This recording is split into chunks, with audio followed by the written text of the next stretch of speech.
শান্তি। আজি 12 ফেব্ৰুৱাৰী 2025 সাকাৰ মুৰলীৰ পৰা কাহিনী। সুনীল আৰু মোহন দুয়ো ব্ৰহ্মাকুমাৰী আশ্ৰমৰ পুৰণি শিক্ষাৰ্থী। সুযোগ পালে দুয়োজনে ঈশ্বৰীয় জ্ঞানৰ আলোচনা কৰে। এদিন সুনীলে মোহনক ক'লে, চোৱা ভাই, আমি ঈশ্বৰীয় জ্ঞান ধাৰণ কৰি শ্ৰেষ্ঠত্ব অৰ্জন কৰিবলৈ অৰ্থাৎ নিজৰ পৰিৱৰ্তন কৰিবলৈ ইয়ালৈ অহা যোৱা কৰি আছোঁ।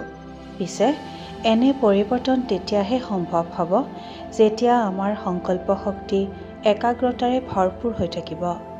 সংকল্প শক্তিক একাগ্ৰ কৰিবলৈ হ'লে আমাৰ মনত উদয় হোৱা ব্যৰ্থ ভাৱনাক অৰ্থাৎ নিগেটিভ থটছক আঁতৰাব লাগিব আৰু তাৰ ঠাইত সমৰ্থ ভাৱনাৰ অৰ্থাৎ পজিটিভ থটছৰ সমাৱেশ ঘটাব লাগিব।